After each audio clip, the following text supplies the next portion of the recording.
qaran oo lagu xadgudbay hooyadaasoo ah hooyadii ku sawirneed lacagta Soomaaliyeed oo dal iyo dibad tuulo gobol meel kasta laga kasay ayaa xukuumadda ama maamulka gobolka Banaadir oo ku xadgudbay ayadoo loo sheegay ama digniin la sheegay idoo aan bajoogin ayaa guriyaheedii la weeraray hasi ahaatee hadda koor maamulka gobolka Banaadir wuxuu balan qaaday cid alaala cidii gurigeedii lagu jiro ama xadgudub lagu sameeyay inay difaacaan ka soo qaad sida tan oo kale meeshan cid kasta oo hanti ay leeynaysato waa ka farmaroojeyna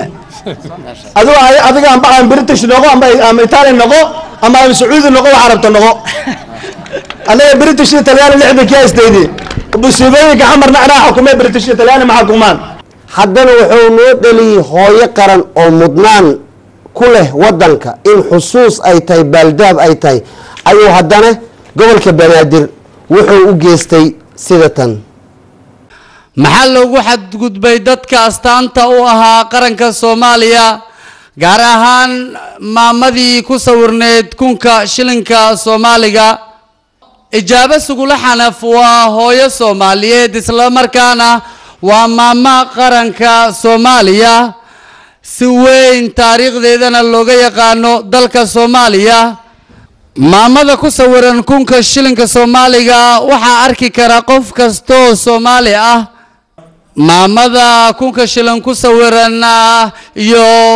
dadka muwaadiniinta Soomaaliya oo taariikhda dheer ku leh dalka Soomaaliya waxa laga rabay dawladda federaalka Soomaaliya inay taalo u dhisto xusto ay dadkaasi maamuusto laakiin ma helin waxa abaalkeeda laga dhigay gurigii ay deganeed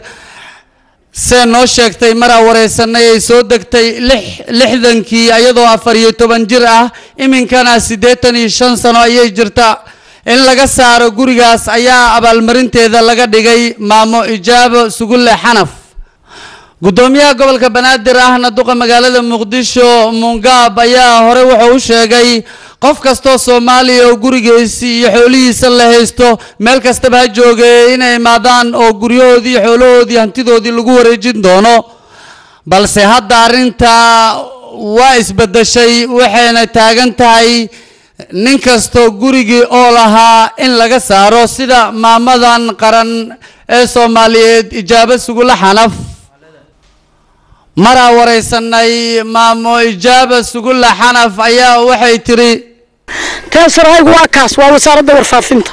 كون كان مانت كقرن بانا إجابة سؤال حنف بالليلة سديتن يلبس سنانجرا أفريق ترى أنا وشران كان بسوق لي وقول الله يقدر إسلامنا هذا يشرت من كان الله يغبط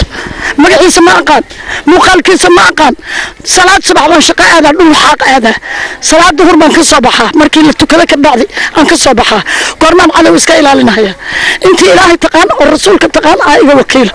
ربك أنت تقان مدحوينها إيجا وكيلة رئيس الوزراء إيجا وكيلة رئيس البرلمان إيجا وكيلة أنا waxaan leedahay hooyo qaran ah ismuuday maanta waxaan noqday masxuushan xarka lagu riday inaan ka liito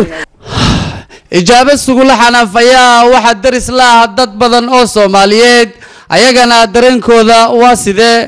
مال أنكون خنا مال أنكون مال أودي نحن تاسع ساحنا ما أنت أروح على الدربية فدنا أود أنكون كوي جارن ما خبنا أود مال قال أنكون تقنا ما خبنا وأنا ما تسقنا أنا كسر قال أنا بدو جتور ما نجرا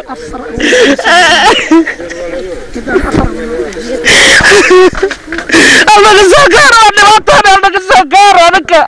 dal kasta halgamayaashiisii waxa lagu qoraa baal dahab laakiin maamo ijaaba sugula xanaf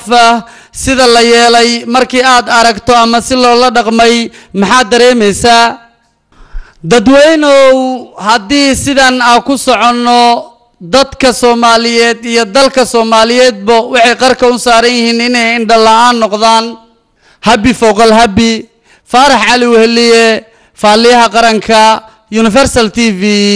Muqdisho